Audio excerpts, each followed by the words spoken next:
தாம்பரத்தில் ஓடும் ரயிலில் காவல்துறை பெண் அதிகாரியிடமிருந்து செல்போன் ஒன்று பறிக்கப்பட்டு இருக்கிறது. சற்று முன் கிடைத்த முக்கிய செய்தியாக பார்த்து வருகிறோம். தாம்பரத்தில் ஓடும் ரயிலில் காவல்துறை பெண் அதிகாரியிடமிருந்தே செல்போன் ஒன்று பறிக்கப்பட்டு இருக்கிறது. செல்போன் பறிப்பால் ரயிலில் இருந்து இறங்கியிருக்கிறார். செல்போன் பறிப்பில் ஈடுபட்ட வடமாநில இளைஞரை விடுவிக்க கோரி மனைவி தற்கொலை மிரட்டலும் விடுத்திருக்கிறார். சற்று முன் கிடைத்த முக்கிய செய்தியாக பார்த்து வருகிறோம். தாம்பரத்தில் ஓடும் ரயிலில் காவல்துறை பெண் அதிகாரியிடமே செல்போன் பறிப்பானது நடைபெற்றிருக்கிறது. மேலும் இந்த செல்போன் பறிப்பில் ஈடுபட்டவர் ஒரு வடமாநிலத்தை சேர்ந்தவர் என்றும் அவரை விடுவிக்க கோரி அவருடைய மனைவி தற்கொலை மிரட்டலும் விடுவித்திருக்கிறார்.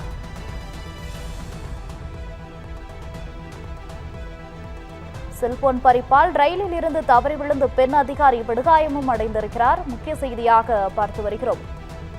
தற்போது பொதுமக்களை தொடர்ந்து காவல் அதிகாரிகளுக்குமே இந்த மாதிரியான செல்போன் பறிப்பானது நிகழ்ந்திருக்கிறது. செல்போன் பறிப்பால் ரயிலில் இருந்து தவறி விழுந்த பெண் அதிகாரி படுகாயமும் அடைந்திருக்கிறார். கூடுதல் விவரங்களுடன் இணைகிறார் எமது செய்தியாளர் சக்திவேல் அவர்கள். சக்திவேல், வணக்கம். தற்போது பொதுமக்களை தவிர்த்து காவல் அதிகாரிகளுக்கும் இந்த மாதிரி செல்போன் பறிப்பானது நிகழ்ந்திருக்கிறது. இது பத்தின கூடுதல் விவரங்கள் என்ன? நிச்சயமாக வணக்கம் கோகிலா. சென்னையில் ஓடும் மின்சார ரயிலில் பெண் காவல்துறை அதிகாரியிடம் செல்போன் பறிக்கப்பட்டதால் அவர் தவறி கீழே விழுந்து பலத்த காயமடைந்த சம்பவம் பெரும் பரபரப்பை ஏற்படுத்தியுள்ளது.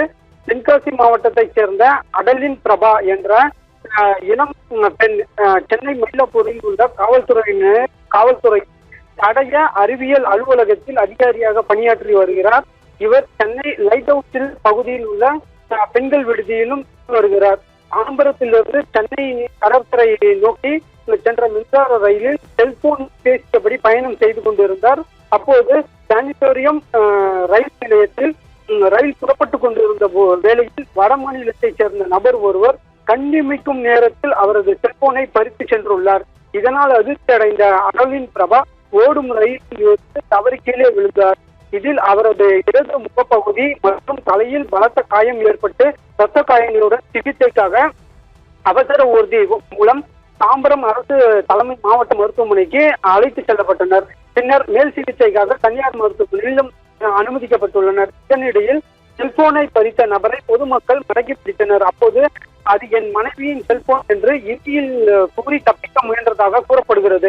பொதுமக்கள் அவரது பேச்சை நம்பாமல் மத்திய ரயில்வே பாதுகாப்பு படையினரிடம் ஒப்படைத்தனர். விசாரணையில் அந்த நபரின் பெயர் தனது அஜய் என்றும் தெரிவித்தார்.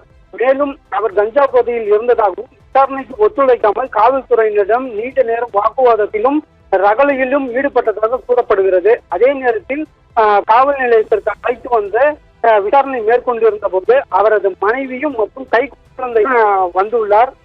கணவரை விடுவிக்க கோரி ரயில் முன்பு பாய்ந்து தற்கொலைக்கும் முயன்ற சம்பவம் பெரும் பரபரப்பை ஏற்படுத்தியுள்ளது. உடனடியாக அங்கிருந்த பாதுகாப்பு படையினர் அந்த மனைவியும் மற்றும் குழந்தையுடன் அவரை பத்திரமாக மீட்டு சமாதானமும் படுத்தினர். இந்த சம்பவம் தொடர்பாக தாம்பரம் ரயில்வே இரும்பு பாதை காவல்துறையினர் வழக்கு பதிவு செய்து பறிக்கப்பட்ட செல்போனையும் மீட்டதுடன் குற்றவாளி அஜயையும் வழக்கு பதிவு செய்து நீதிமன்றத்தில் ஆஜர்படுத்துவதற்கான அந்த நடவடிக்கையிலும் ஈடுபட்டுள்ளனர்.